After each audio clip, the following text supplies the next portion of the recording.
Stanford Memorial Church, a place of worship, peace, and quiet reflection. But on the night of the 12th of October, 1974, it became the scene of something unthinkable, a brutal murder, a chilling mystery, and a case that would haunt investigators for over 4 decades. 19-year-old Arlis Perry was newly married, just starting her life in California with her husband, Bruce. She was young, devout, and full of hope. That night, she told her husband she needed time alone to pray, but Arlis never came home. What happened inside that church defies explanation. A horrific crime scene, ritualistic elements, and a case that would stay ice-cold for decades until DNA evidence finally revealed the unthinkable truth. Who killed Arlis Perry? Was it a random act of violence, or something much darker, lurking in the shadows? The next morning, as the sun rose over Stanford University, the peaceful campus was about to wake to a horrifying discovery. Arlis Perry had not come home that night. Her husband, Bruce, worried but assuming she had stayed out longer than expected, had eventually fallen asleep.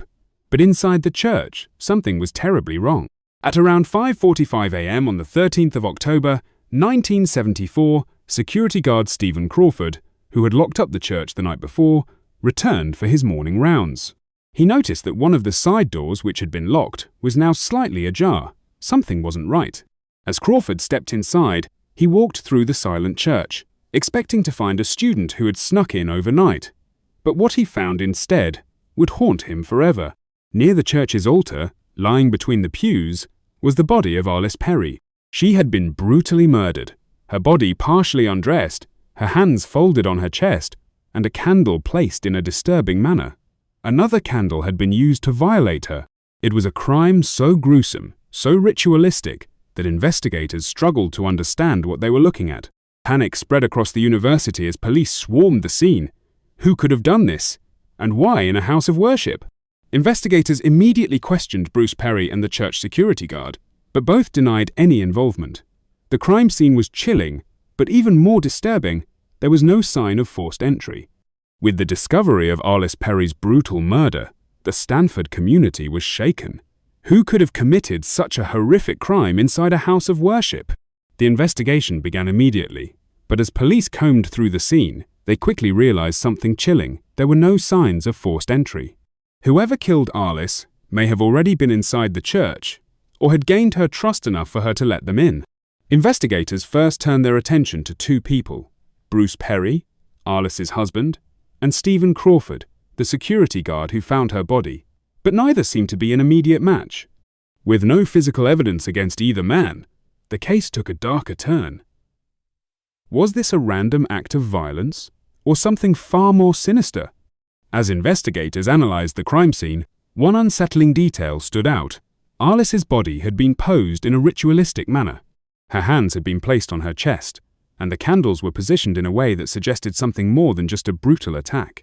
This led some to believe that her murder may have been part of a satanic ritual. At the time, fears of cult activity were growing across the country. Some speculated that Arlis may have unknowingly crossed paths with a dangerous group. Before moving to California, she had told friends in North Dakota about a strange encounter with a man involved in the occult. Could this man, or someone connected to him, have followed her to Stanford? Despite numerous leads, the case went cold. No arrests were made.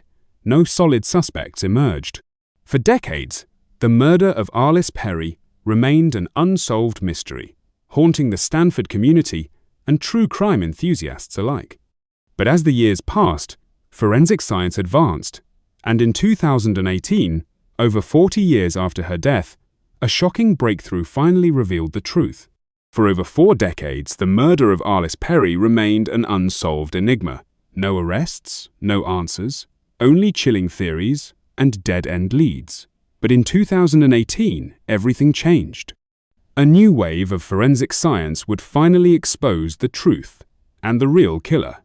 With advancements in DNA technology, investigators decided to take another look at the physical evidence collected from the crime scene. Clothing fibers, fingerprints, and most importantly, DNA left behind on Arlis Perry's body. When they ran the new forensic tests, the results pointed to one man, Stephen Crawford, the security guard who had discovered her body that morning. The same man who claimed to have stumbled upon the crime scene Was the killer all along? But why? Had Crawford been lurking inside the church that night, waiting for a victim? Or was there something even more sinister at play? With undeniable DNA evidence in hand, authorities prepared to arrest the now elderly Stephen Crawford at his home in San Jose. But as they arrived, ready to finally bring justice for Arlis Perry, the case took one final, tragic turn. Realizing he had nowhere left to run, Crawford pulled out a firearm and took his own life before officers could reach him. In an instant, the man who had hidden in plain sight for decades had escaped justice once again. With Crawford's death, the case was officially closed. Investigators were certain they had their man. But even with the forensic proof, questions still lingered. Did Crawford act alone? Or was there something darker behind Arlis Perry's murder? Many believe that the ritualistic elements of Arlis's murder point to something far beyond one disturbed security guard. Had she stumbled upon something inside that church that she was never meant to see? Something that led to her death? With Stephen Crawford's death in 2018, the case of Arlis Perry was officially closed.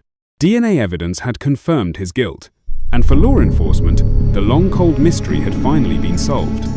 But for many who had followed the case over the years, a haunting question remained. Was that really the full story? Even though DNA linked Crawford to the crime, many believe Arlis's murder wasn't just a random act of violence.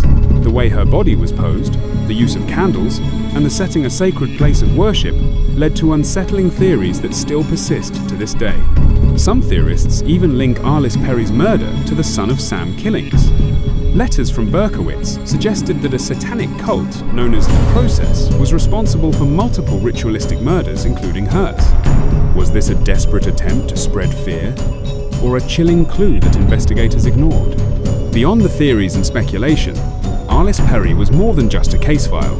She was a young woman full of dreams, newly married, and ready to start a new chapter in life.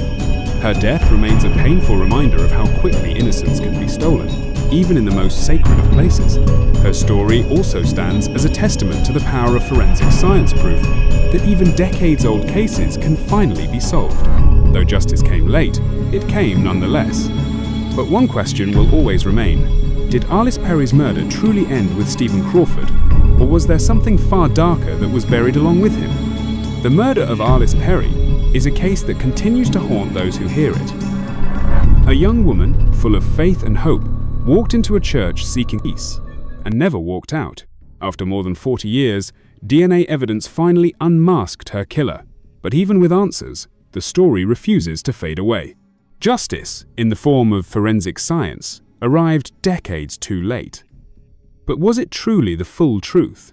Some believe there was more to the story, that Arlis may have unknowingly stepped into something far darker than anyone could have imagined.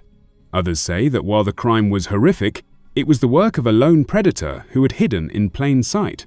The case of Arlis Perry reminds us of the importance of never giving up on cold cases. Advances in DNA technology gave her a voice after decades of silence. How many more cases, long thought to be unsolvable, might one day see justice? But beyond the science, this case is a reminder of something even deeper, the fragility of life. Arlis had her whole future ahead of her, a life stolen in the most unthinkable way. Her story is one of tragedy, but also of resilience. She is not just a name in a case file, not just another victim in a crime documentary.